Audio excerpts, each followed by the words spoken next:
सबसे पहले माँ गायत्री के चरणों में वंदन, गुरुदेव और परम वंदनीय माता जी को नमन, आचार्य पीठ पर बैठे हुए, व्यास पीठ पर बैठे हुए आचार्य श्री को नमन। मैं अपनी बात प्रारंभ करूं उससे पहले एक कहानी के माध्यम से अपनी बात को आगे बढ़ाना चाहूँगा। व्यास पीठ पर अभी आचार्य श्री बोल रहे थे कि माता है और हम बच्चे हैं और वही हमें सब देती है। कहानी भी कुछ इसी तरीके की है कि माँ थी, वो बाज़ार में कुछ परचेजिंग करने गई, क्रय करने गई, कोई सामान खरीदने। एक छोटा सा 5-7 साल का बच्चा उनके साथ था, बहुत प्यारा सा बच्चा था और उसकी हंसी बड़ी मधुर थी। जब वो कुछ खरीद रही थी तो एक दुकान पर खड़ी हुई थी और वो बच्चा मंद मंद मुस्कुरा रहा था। तो दुकान वाले ने जब उसका चेहरा देखा उसे बड़ी खुशी हुई, क्योंकि छोटे बच्चे सभी को प्रिय होते हैं, भगवान के स्वरूप होते हैं। उस दुकान वाले को जब उसका चेहरा दिखा तो उसे लगा जैसे उसका पूरा दिन बन गया, उसके दिन की सब समस्याएं समाप्त हो गई। तो उसने प्रसन्न बड़ा हुआ और नौकर से मिठाई टॉफ़ी का एक डिब्बा मंगवाया उसने और खोल करके उस बच्चे से कहा, बेटा इसमें से टॉफ़ियाँ ले लो। वो बच्चा मुस्कुराता मुस्कुराता मना करता रहा, नहीं नहीं मैं नहीं लूँगा। वो 3-4 बार आग्रह करता रहा, बच्चे ने बार बार मना किया। अब की बार दुकान वाले ने उस डब्बे में से हाथ में टॉफ़ियाँ भरी और उस बच्चे के हाथों में दी और उस बच्चे के दोनों हाथ पूरी तरह से भर गए। वो माँ ये देख रही थी एक्चुअली ये बच्चा ऐसे क्यों कर रहा है। तो वहाँ से जाने के बाद उसने कहा कि तुमने ऐसा क्यों किया, 4 बार दुकान वाले ने तुमसे पूछा ले लो ले लो ले लो और तुमने हर बार मना कर दिया। बच्चे ने बहुत मार्मिक और तर्कपूर्ण जवाब दिया, बोले यदि मैं डब्बे में से टॉफ़ियाँ निकालता तो इतनी सी आती, जब मालिक ने दी तो इतनी दे दी जितनी मैं अपेक्षा नहीं कर सकता था। कमोबेश वो बच्चे हम हैं और वो जो सेठ है वो हमारा ईश्वर, हमारी गायत्री माता, हमारी गौ माता है। जीवन में हमारा काम मुस्कुराने का मतलब ईश्वर ने जो जिम्मेदारी हमें दे दी हम प्रसन्नता से पूरी करें। तो वो ईश्वर जिस दिन प्रसन्न होगा बिना मांगे वो इतना दे देता है जितना हमें सोच भी हम जीवन में नहीं सकते। और ऐसा ही मेरे जीवन में हुआ। प्रकृति तो सब कुछ ठीक करती है, फिर बिगाड़ने का काम कौन कर रहा है? सब कौन कर रहा है? प्रदूषण हकीकत में कौन फैला रहा है? और वही विचार आया कि यदि प्रकृति को अपना काम सहज करने दिया जाए और हम उसमें थोड़े भी सहायक सिद्ध हो जाएं तो शायद वो त्रासदियां हमको नहीं झेलनी पड़ेगी जो पिछले दिनों कोरोना और ऐसी बहुत सी महामारियों के रूप में हमने झेली। और उन्हीं दिनों सौभाग्य से एक पुस्तक लिखने का मुझे सौभाग्य मिला। उस पुस्तक को विश्व की प्रथम पुस्तक बनने का दर्जा हासिल हुआ और उस पुस्तक को ईश्वरीय कृपा से अभी 6 महीने पहले अमेजन बेस्ट सेलर के अवार्ड से नवाजा गया। आप जानना चाहेंगे ऐसी कौन सी पुस्तक थी? उस पुस्तक की खास बात यह है कि देशी गौ माता के गोबर से बने हुए कागज पे दुनिया में पहली बार पब्लिश हुई। ये सौभाग्य मुझे मिला और राष्ट्रीय कामधेनु आयोग के अध्यक्ष वल्लभ भाई किथिरिया उन्होंने विमोचन किया। जब वो किताब का इस तरीके का हुआ तो थोड़ा लगा कि ईश्वर शायद अपने से कुछ डिफरेंट करवाना चाहते हैं। 1.5 महीने फ्री थे और वहीं से फिर वो रिसर्च को आगे बढ़ाया और समस्या क्या निकल के आई कि जो ये प्रदूषण फैल रहा है इसमें बहुत बड़ी हिस्सेदारी हमारे अंतिम संस्कार की है। आपको जानकर के आश्चर्य होगा, अंतिम संस्कार में प्रतिवर्ष भारत में 2 करोड़ पेड़ काटकर जला दिए जाते हैं, क्योंकि एक अंतिम संस्कार में 2 पेड़ जाया होते हैं। 500-550 किलो लकड़ी का उल्लेख है और ऐसे 1 करोड़ अंतिम संस्कार भारत में होते हैं। और इन 2 करोड़ पेड़ों के कट के जलने से 90 लाख टन कार्बन डाइऑक्साइड बनती है और लाखों लोग समय से पहले काल कलवित होते हैं। कल का भास्कर यदि आपने पढ़ा हो तो आया है कि प्रदूषण से आदमी की एवरेज एज 2 साल घट गई है, कम हो गई है। और यही दौर चलता रहा तो 5-5, 10-10 साल आदमी की औसत उम्र घटने लग जाएगी। अब लगा कि अपन क्या प्रयास कर सकते हैं इसमें, काम तो बहुत बड़ा ही है, छोटा सी शुरुआत इसे करें। और मुझे आपको बताते हुए बेहद प्रसन्नता है कि गौ माता के गोबर से एक लकड़ी का निर्माण किया गया। कोरोना काल का जब समय आया और हर दिन अखबारों में खबरें थी, पूरे देश के मोक्षधामों पे लाइनें लगी डेड बॉडीज की। और फिर वहां विचार प्रबल हुआ कि आज तो जैसे तैसे लकड़ियां मिल गई, कल को लकड़ियां नहीं मिलेगी तो क्या हम अपना 16वां और महत्वपूर्ण संस्कार, अंतिम संस्कार करना ही बंद कर देंगे? और वहीं से उस विचार ने जन्म लिया और वो पल्लवित होना शुरू हुआ। और एक शब्द आपने सुना होगा, पराली, सुना पन्ने, अभी पंजाब और हरियाणा में जल रहा है। राजस्थान की बात करें तो वो सरसों का एक्सट्रैक्ट है। आप महाराष्ट्र में चल जाएंगे तो वो सोयाबीन का एक्सट्रैक्ट है। पंजाब में चल जाते हैं तो धान का एक्सट्रैक्ट है, जिसे पराली नाम बोलता है।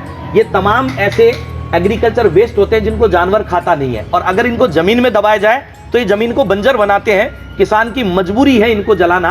हमने किसानों से वो एग्रीकल्चर वेस्ट खरीदा, गौशालाओं से गोबर लिया क्योंकि गौशालाओं में गोबरों के ढेर लगे हुए हैं और उसमें अपनी गायत्री परिवार की हवन सामग्री मिलाई और एक ऐसी लकड़ी का निर्माण हो गया जो विश्व में पहली बार बनाई गई थी।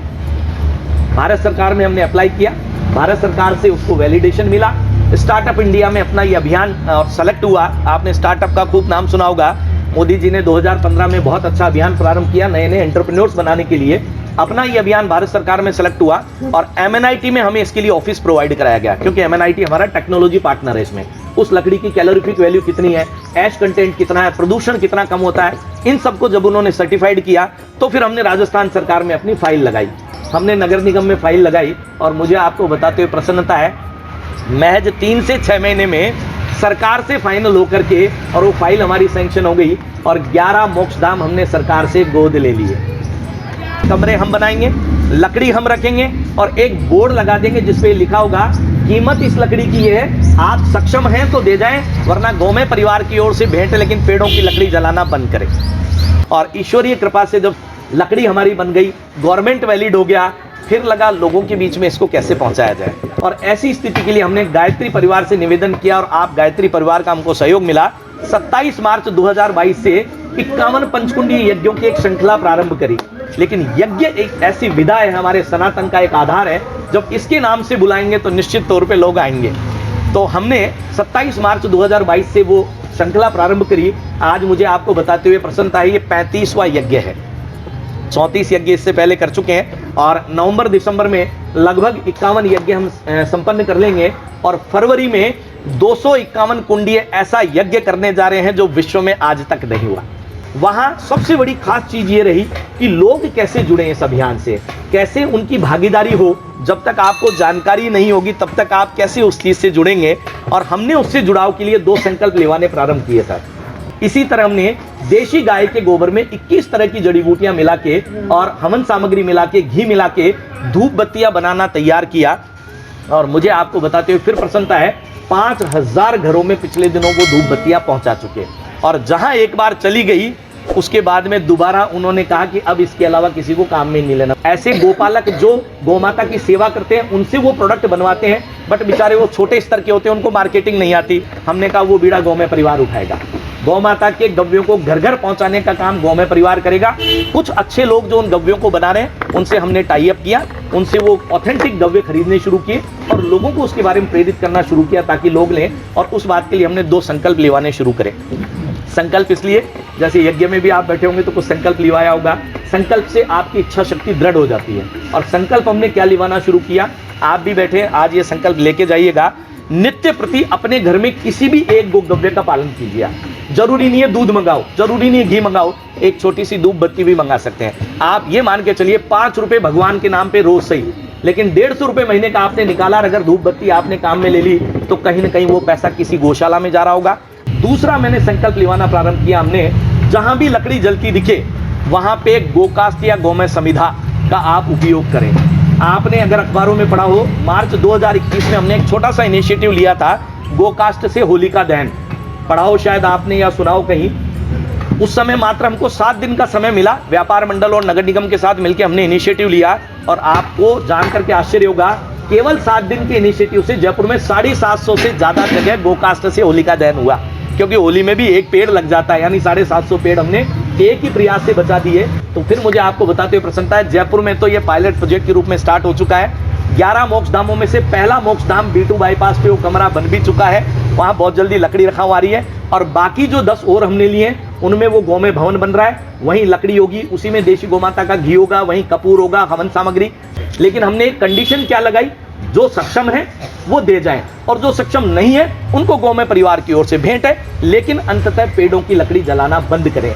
आप कल्पना कीजिए, जिस दिन 2 करोड़ पेड़ बचने लग गए, 5 साल के अंदर 10 करोड़ पेड़ इंडिया में बच जाएंगे और पूरे विश्व के लिए हम विश्व गुरु की उपाधि से फिर नवाजे जाएंगे। आप सबने मेरी बात को इतने धैर्यपूर्वक सुना, उसके लिए आपका बहुत बहुत साधुवाद। जय गौ माता, जय गोपाल।